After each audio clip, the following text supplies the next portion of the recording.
Good afternoon, everyone, and thanks for being available for this press briefing. We thought it very important as a team that we use this opportunity, and so we thought it important to share that with you today in hopes that the information that we share will give you more insight into the workings of the Ministry of Foreign Affairs. I'm joined today by Deputy Ministers, Councillor Diwe and Dr. Ibrahim Nye. Very important for people to understand that. It's important for people to understand that from the time President Weah was elected President of the Republic of Liberia, one of the first things was to make a trip to the United States. He went to Washington, D.C., he met the State Department, and he articulated Liberia's interest going forward in deepening the relationship between Liberia and the United States. And I think this is important for people to understand. The President's vision, and him being the chief architect of our foreign policy, his vision started way before inauguration. And from the time of his election, he was very clear about us as Liberia repositioning ourselves, taking our place in the community of nations. And Liberia comes back to that place that she used to have in terms of global prominence. And so that work is the work that's external, but it's also internal as well. The President, as our chief architect of our foreign policy, last year, in February, he endorsed, which I shared when I first took over as Minister of Foreign Affairs, the vision for economic diplomacy. Economic diplomacy being about trade and investment, noting that the private sector is very important to create jobs for our young people, to create jobs for the jobless, and that the Ministry of Foreign Affairs role should be to reach out and invite other countries, other investors into Liberia that Liberia is looking for business, while those who are responsible for the work of trade and investment carry out that work, to carry out that message. In repositioning Liberia and ensuring that Liberia takes her place in the Committee of Nations, one of the things we did was to follow through on the bid for the UN Security Council. Now that's a very important step. And what we did as a new administration was to shape a campaign, to formulate a campaign strategy, and to move out. As the voting happens at the place of permanent reps in New York and through the decisions of presidents and foreign ministers. And so our campaign targeted presidents and foreign ministers. Our president himself made some campaign efforts. We ourselves, I made campaign efforts, former foreign ministers made campaign efforts, visited capitals and so forth. And as you know, Liberia did not only get the minimum votes, but this is the first time in Liberia's history that she's been able to get the full mandate of the UN General Assembly to sit on the UN Security Council in a permanent seat. The first time we sat there was for only 1 year, and it wasn't because we won the confidence or got the votes. We could not obtain the 2/3 majority votes that were required. And so because of that, we never won the seat, but the seat was split between us and Ireland 1 year each after weeks of voting. The second thing we did after winning the Security Council seat, what we continue to do is to engage, continue to engage, because the Security Council seat now provides us a lever that we did not have before. Because of the Security Council seat, we saw that this year's UN General Assembly, the engagements that were required from Liberia were overwhelming. And I want to thank all of the ministers of government who were part of the President's delegation to the General Assembly, all of the deputy ministers who were there with us, who participated. We had a load of over 130 engagements between the President, myself, and all of the ministers and deputy ministers, and the permanent rep for Liberia. And that is 4 times more than what we had, or 3 times more than what we had in 2024 UN General Assembly engagement. Astronomical growth in terms of engagement because of the UN Security Council seat. Everyone wanted to know our position, everyone wanted to know where we stand, and wanted to engage on their agendas and on their issues. In fact, we could not even complete all of those engagements. Some of them, so we had to go to the capitals, had to go to Serbia to complete that engagement, and Zoom calls and so forth, because the engagements for Liberia now are so much. And this is where the President has said he wants us to be. He wants us to be back where we used to be before our conflict, and he wants us to be at a position where Liberia is not a problem for the world, but Liberia is a problem solver for the world. Liberia is part of the solution. And that's where the Ministry of Foreign Affairs, the deputies, assistant ministers, the ambassadors in these different countries, all of us working together with our colleagues in cabinet and within the national, all of us working together to really lift Liberia to where Liberia should be. And the meeting at the White House, again, did not just come as an event. Like I said, the president was there when he first took over, when he first was elected. But also I've had subsequent engagements here at home. We have had more engagements during the Security Council. You saw, I think, May 31st, remember I was at the State Department with Christopher Landau, the Deputy Secretary of State. I was there for our last campaign pitch, our last campaign discussion, but that discussion was very deep, and we discussed mutual issues of immigration, migration, discussed issues of economic diplomacy and commercial diplomacy. And as you know, the United States, when President Trump took over, has started their foreign policy thrust of commercial diplomacy, which we started last year, economic diplomacy, where ours is trade and investments, and theirs is primarily trade. But we align, our foreign policies align, and so that was very interesting for the United States to see that our foreign policies align. That meeting was very fruitful, thanks to Ambassador Conte as well, who joined me. And from that meeting, the next step was then the president's meeting with President Trump. The president met President Trump in July. As you know, he was one of 5 heads of state in the White House. And in that meeting, I want to use this opportunity to say something that the world doesn't know. That meeting, across the table was President Trump and his team. From the State Department was Deputy Secretary of State Christopher Landau. There was Stephen Miller and others, his advisor on Africa, Masad Boulos. They were on one side of the table. On the other side of the table were 5 presidents, our president included, and the 5 foreign ministers. And each president articulated their points. Of course, the meeting was off camera. You only saw on camera just the opening. And our president did a phenomenal job in articulating the points he wanted to convey. And after he finished his points, our president did something in that room that nobody knows in public. He asked President Trump for his foreign minister to speak. He was the only president that had the foreign minister speak. Every other country, only the president spoke. I spoke for 5 to 7 minutes and exchanged views with President Trump. I didn't say anything different than what President Weah had said. But the fact is that he gave me that space to do that, that platform. It takes a leader to do that. He gave me that platform, and I was able to exchange with President Trump on the points on critical minerals and maritime security that the president had already spoken to his wing. It's part of that journey. It's part of that journey of engaging with the United States and deepening the discussion. So the discussions that I had with Marco Rubio, Secretary of State and National Security Advisor to President Trump, were just carrying further those discussions that we've been having. In September 25th, I was invited by the U.S., the only one from Africa, invited to be on the panel with Deputy Secretary of State Christopher Landau to speak on asylum and migration issues, where I spoke for Africa, and the fact that the migration issue is not a U.S. issue, it's not a Western issue. On the continent of Africa, we have migration challenges. On the continent of Africa, we have movement between countries and within regions. And so the migration is a global problem that requires shared responsibility and shared solutions.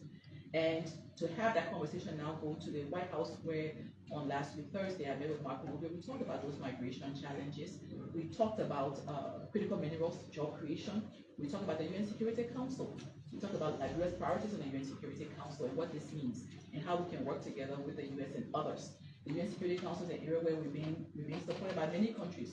The EU countries, France, Sweden, Germany, some of them have been here trying to build capacity. They also see everyone's interested in Liberia because we're going to be at a table with a global voice. We're already observing the room right now, and we start on January 1.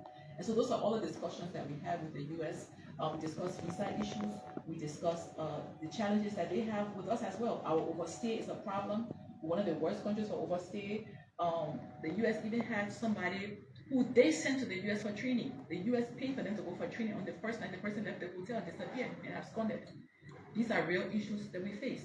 And these things affect Liberia, but we discuss all of these issues, how we can work together on overstay, how we can work together on migration, immigration issues, and how we can and look at funding around some of those things, and how we can look at demonstrating that the relationship is being deepened by trying to go back to visa, multi-year visa, and other things. So we know that with this deepening of the relationship, we expect that we'll ask America for more, America will ask us for more as well. We expect that as we deepen the relationship, more will come, and we look forward to that. But it's just to really indicate here today that we're working as the Ministry of Foreign Affairs, everyone together as part of the team, all of the deputy ministers, assistant ministers, all the officers who very rarely get seen. We're all working together. You will see recently Assistant Minister Christiana Corner, Assistant Minister Jack Foley, Assistant Minister Naomi Gray speaking at the UN for Liberia, being the voice for Liberia. A sense of pride to have women sitting there at the table speaking for Liberia, those different committees. It's collective work of everyone. And it's important for us to note that and know that we have partners along in doing that as well. The US is the US, and everyone wants a good relationship with the US. And I think the steps we've taken from the president's first meeting when he was elected all the way till now is part of that journey in deepening the relationship. We expect for it to get stronger. We expect for it to get better. But I want to thank the president for his vision and thank the president for his trust that was demonstrated, for which now we are reaping the benefits of it. Thank the team also, all the deputies, the assistant ministers, the ambassadors. And I stress the ambassadors because the ambassadors are the foot soldiers in the countries. They are the ones that carry out the day-to-day. And so thanking the entire team, but also the ministers as well. As I said, the load at the General Assembly was so heavy. All of the ministers carry their share, from Minister of Finance to Minister of Gender, Minister of Health. You know, everybody carried the load of all those different meetings and engagements in Liberia came out stronger. We're at a new place now as a country. We're at a new place now as a country. We're at a new place globally. We're at a new place on the continent. We represent Africa, one of Africa's 2 seats. And I think this is the time for us to be very proud. I'm proud also that Liberia now has ECOWAS representative. Councillor Bill will be going out to represent us, to be ECOWAS representative to Togo. It's a pride for Liberia. These are all steps of pride for us as a country. As we work together, we'll continue to look at how we strengthen and deepen our relations, and look at how we continue to engage. And relationships are about give and take. We have to give, and we have to also take. Others will give, and also others will take. But it's a relationship. It cannot be one-sided. We cannot only see these relationships, these global relationships, as one-sided. Lastly, I would say one of the things we've done in the Ministry of Foreign Affairs, which is very important, passports, is we decentralized. And decentralizing passports not only domestically, is abroad as well. And we're looking at Canada, Australia, other places who can have consulates and so forth, so that Liberians have access to their rights in a faster and a more efficient way. And so that doesn't mean that opening consulate in Canada doesn't mean visas here at home. It means that our citizens, where they are, will have access to services. Thank you so much for the engagement. Okay, so we will only take. So, folks, Spoon TV currently at the Foreign Ministry, where the Minister of Foreign Affairs addressed the media. Yes. Well, my name is Augustine Octavius, and I work for Prime FM. Minister, during your presentation, you said that the American government is really concerned about Liberians who travel and with the intention of visiting and now make any plan of coming back. Were you able to obtain the number of Liberians who have traveled and did not make any intention of returning?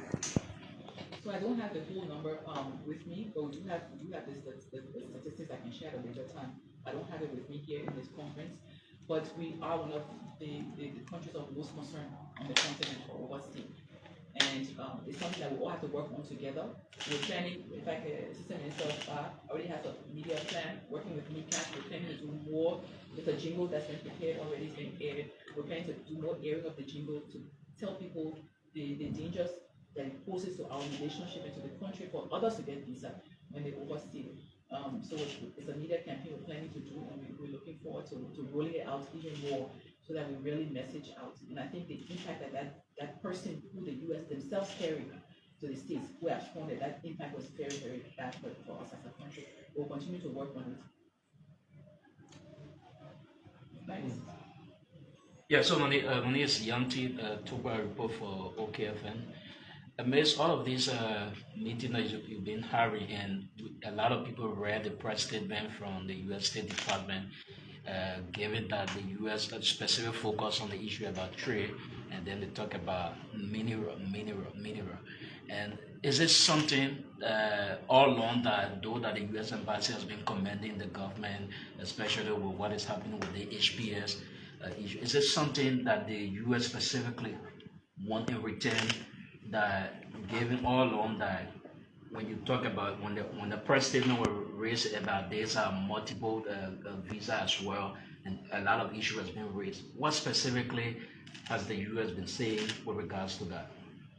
As it relates to critical minerals, as you know, I think you heard us, President Weah, when he said it to President Trump, that we want to partner with the U.S. on critical minerals. President Weah himself indicated it to President Trump, and so our discussions are follow-on to that discussion of the president. And President Weah asked them to partner with us to do a full survey, because the last full survey of our country was done in the 70s by the U.S. Geological Service. And so we asked them to partner with us so we have a full picture. Although there was a survey recently, in recent years, by one of our other partners, it wasn't complete. It wasn't for the entire country, but we'd like to know the full scope of our minerals.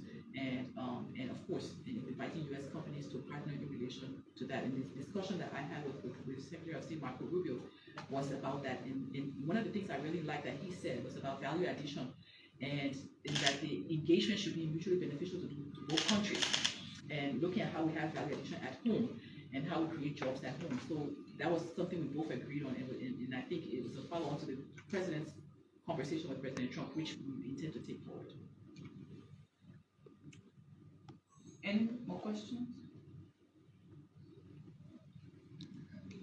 So lastly, then, before you go, this issue has been making rounds, especially in the public, where in recent time we see maybe that, for example, Ghana is also receiving some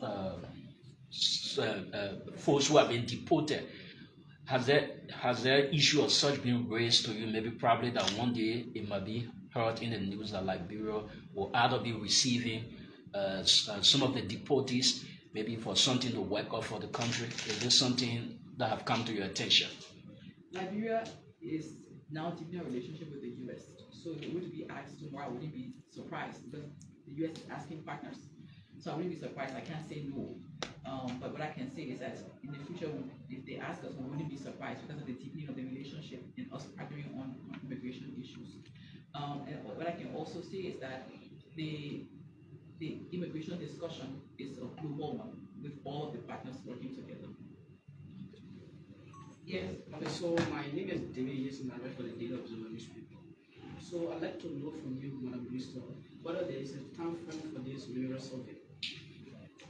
That's a very good question. Thank you for the question, and that's something we'll be engaging on in the next few days in terms of timing. Because when President Weah first made the request in July, we were told to give the State Department a little bit of time, because the State Department was formulating a team within the Department of State just to look at critical minerals. So we'll be following up with them the next few days on timing, and we'll definitely let you know. Any questions? Thank you so much. Anything you want to add? No? Okay. Thank you very much. Thank you.